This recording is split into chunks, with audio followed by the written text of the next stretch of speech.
Hello everybody, welcome back to another video. I'm hoping you guys are all having a fantastic day. So in today's video, as you can tell by the title, we will be talking about two potential winter storms that will be occurring. The one will be occurring during this upcoming weekend, kind of the latter half of it.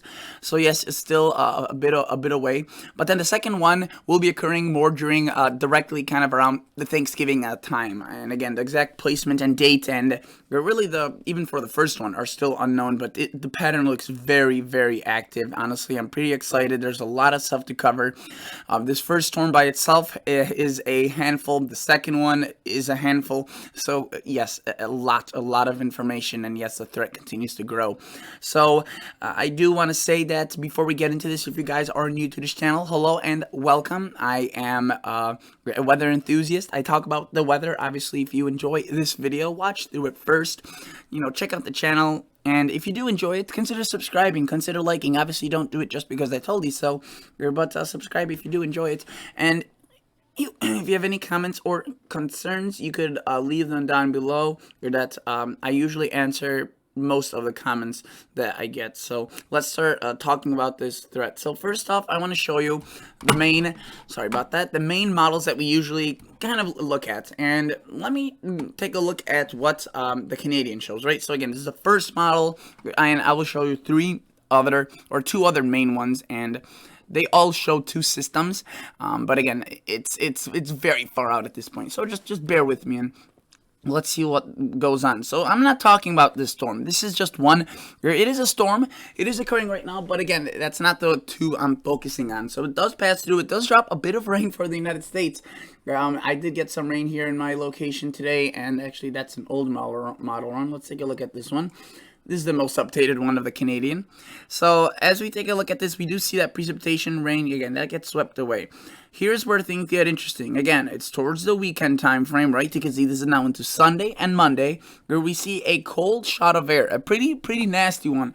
It's going to be a dry cold shot of air for many, but out ahead of it, look, we do have a little bit of a system, and we do have a lot of moisture. Now, of course, with cold air and moisture and whatnot, that all works together to form a system. You can see one quickly develops right on the eastern flank of that cold trough. It's already pretty strong, but look what the Canadian does with this, and this is again what all models do. So it develops a pretty raging snowstorm across southern Canada, where the lakes get turned on. Lake Michigan, Lake Huron, Lake Superior all start producing lake effect snow, and look, we have a lot of rain for the Northeast. I mean, a lot, and this system is slow. So what we start seeing is, again, along the southeastern kind of axis of this trough, where we start seeing a quick development of precipitation and a massive slowdown of this system. And we've seen this before during this past kind of fall. These systems that kind of take this very sweet old time along this trough, and look what it does. It develops into a giant, massive cold front. This is now Monday to Tuesday. You can see the Canadian kind of relatively keeps it off the coast, right? There is some snow across the Boston, Connecticut, Maine, but generally it's off the coast. And now, this is where a lot of models disagree, and some develop several low pressures. As you see right there, the Canadian develops one right there and tracks it back into Maine with very heavy snow and very strong winds. Now, some models, again, do this a bit earlier, and they take that initial low pressure, develop it into this large cold front, as you saw, and they take it to way back into this area, and that does bring snow potentially all the way into Pennsylvania, Ohio, these areas right here, and then that system kind of does a little loop, and it skedaddles out of there. But during that time, it drops quite a bit of snow and a lot of rain for a good portion of the Northeast. And look, that snow, it's not widespread, but it is heavy where it does occur. And look at that, another little low pressure develops. It's like several little individual systems that occur. While that one is going on, by Thursday, so again, we have, this is now Thanksgiving Day, we have another system that is developing very rapidly across the southwestern United States. Now, exactly what this means for the Southwest, it's unknown. Some models show a lot of snow for New Mexico, Texas, say Colorado, like this one does. And a lot of them, again, develop this into a pretty beastly storm, if you will. Some develop this into kind of a panhandle storm, which means it kind of originates around these areas and just hooks towards the north, and that would bring snow, heavy snow for the Midwest. Some take this and they bring it along the south and bring it as a nor'easter, kind of a coastal storm. So again, it's a very interesting and complex situation that we have going on. And honestly, the models are all over the place in terms of the scenarios of the storm. The but it does seem that every single one does show this kind of double punch, if you will. Where you can see that Canadian does develop some snow, where it's not even a strong scenario. Some models develop this into a wicked beast. This one obviously would drop some snow and rain, but again, it stays relatively calm and, or I guess weaker, but you can see that it does start going under some intensification as you push into Saturday. So you can see these two storm systems are slow, they're big, they're massive, and even as we go out to 240 hours, the model is still kind of showing them occurring. So it's not just kind of like a passing by of these storms. Let's take a look at the GFS. It's another model, and let's see what this one shows. So again, that's the first system that's occurring. It's going on right now. We're not going to focus on that. We're trying to focus on this little guy and how it interacts with that, again, that cold blast of air and that moisture across the Atlantic. So you can see the GFS does a very similar thing as the Canadian. We see that cold dip, cold area, right? The cold air mass. We see a little area of energy kind of out ahead of it, a little shortwave, and then we do see a lot of precipitation out ahead of it. Now again, that obviously spells a very powerful cold front to develop, and of course this one does that.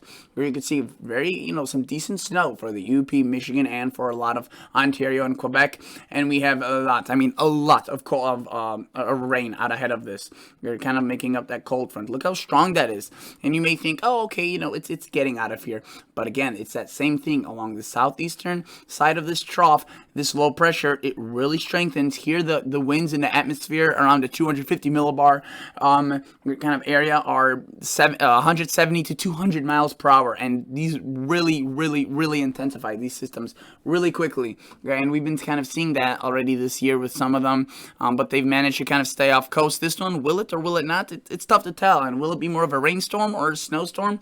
Look at all that rain it brings. Again, this is now Monday to Tuesday. It's raining, and it's raining heavily across a good portion of Maine, southeastern Canada. Where again, we have an ample supply of cold air. All we need is a little bit of that moisture to take a turn towards the east, towards the west, and we will have a snow system. And look, right there it is. Boom, you can see it turns towards the west, and we continue to see rain across Maine, southeastern Canada, and now we're seeing snow across New York City, Connecticut, Massachusetts, New York, the state of New York, right? I mean, it's a strong system as well, very strong winds, and you can see this thing is still occurring into Wednesday and Thursday, and by that time we see another dip of cold air, and we again see that second system, which GFS you can see shows as well. Now it shows it differently. It's not as far towards the west. It's not across Colorado or Kansas like the Canadian shows. It's further towards the south. Now it doesn't really do much with it, but you can see it takes it more of that nor'easter trek. And some ensembles do show that they develop a low pressure and there's a lot more cold air. It's much stronger, and it's just a classic nor'easter just after Thanksgiving. Whether or not that's going to come true, it's very hard to tell. I do also want to say that while the east is going to get bombarded by these kind of, this couple of storms, literally meaning couple too, and again, it's gonna feel like a lot many. Look at that one. I'm calling that one storm, but that could be classified as several different low pressures. There's one that disappears across Maine, one that redevelops.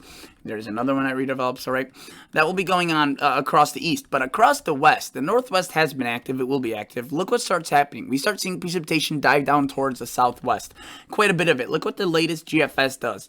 So again, there's that potential second storm, which again the GFS keeps it relatively weaker. But look what happens here. We start seeing moisture coming into California in a big way. Look at that. That is a very massive, that's huge, and that's good news. They need that. Look, it makes its way almost all into Southern California. Some models, develop that storm or the precip across really from coast to coast, from border to border, from the Canadian border all the way to the Mexican border. And you can see that's a lot of mountain snow that develops into some sort of a system, maybe some sort of a nor'easter as well. And the GFS run here only shows one system, but if I were to take a look at the one that came out at noon, which is 6 hours older than the one we just looked at, so again, it's still relevant information. It does show that those two systems we're curious about, right? And that's the title. There it is. You can see the GFS has been consistent with that look, and it does take that twist towards the east. But look, there's that second one that the GFS really didn't develop as well with the older model run. So that's interesting how the GFS is kind of new to this second system. But at least it shows the first one. But look right there, Storm number 2. You can see this one brings a lot of precip, that second one, and then Storm number 3 develops a blizzard, right? So it's a lot of activity, I would say, for pretty much everyone. And look at that, it develops a snowstorm across Kentucky, Tennessee, right there. Pretty much any scenario you can think of right now, there is something that is shown on the ensembles. And while yes, I am saying, there are 2 storms, so that may seem like I'm confident enough to say that there's 2 storms. But whether or not it's a south, even like a southern storm, there are some models that show a cold front being draped across and kind of producing a classic snow event from Texas, Louisiana, Georgia, Alabama. The storm, the setup that usually brings snow towards the south. And then there's some that show that you could see just more of a focused area just towards the north, or some show a nor'easter, or some show a blizzard across Texas. I mean, there's going to be several storms, honestly, probably not just 2. But in the meantime, kind of in this foreseeable future, it looks as if there will be at least 2 within a measurable, or kind of short distance. So let me show you the Canadian. Again, that's already 1, but I'm not counting that storm right now. That's occurring today if you're to look at the radar. Look, we do have one moving in onto the west of this week, and that's the one that's going to play into that nor'easter, or sorry, that northeast giant that we saw. Look, that will bring some rain towards the west. Not significant, but definitely noticeable. And look, again, we have that dip of cold air. We have that trough. We may see some snow across upper Midwest, maybe some even bringing it into Illinois, Indiana, or Wisconsin. That snow. There are so many different scenarios. We quickly see an explosion of precipitation. And by the way, this is the European model I'm showing you, a very reputable model. And look, there it is. Very heavy rain, pretty good amounts of snow on the backside of it into Michigan, much of southern Canada. There's that cold front. Look how beefy it gets. I mean, that is extremely heavy rain for. It's obviously off the coast, but again, it does take that hook, if you will, towards the east. And look at that right there, where we have kind of several little systems going on. A low pressure up here, low pressure down here, and a European, you can see, is not as eager as the GFS to create that hook towards the west, or the Canadian, but it definitely shows a very, very large storm and affects a lot of southern Canada. Now again, it does try hooking a bit back, but it's kind of out of viewing area. Look at that right there, boom. It's a bit of snow. But again, that one by itself is already a storm that is, could be discussed for an hour, and maybe then we'd be able to cover all the possibilities. Regardless of whether or not that first system does end up developing into a snowstorm, or just maybe more of a rainstorm for the northeast, look what the European does. It wastes absolutely no time trying to develop another system. Where we have one that's across the plains, developing some light snow on Wednesday right before Thanksgiving. So again, the busiest travel day of the year on most years. And then look at that. It develops snow across Oklahoma, Texas, and a blizzard across potentially, areas that are pretty far to the south. So again, there's a lot of activity, folks, and you can see this one develops a beast, while the GFS at the same exact time, 240 hours, with the most recent GFS model run, it develops a system, but much further towards the east. The Canadian, at exactly 240 hours, does develop a system, just again further towards the east. So there's a lot of things to get sorted out. So if you're asking in the comments, will my area see snow? Will my area see this and that? I can't answer that. I mean, I could tell you that generally there is going to be one storm threat across the eastern seaboard, and then there's going to be a second one probably a bit towards the west.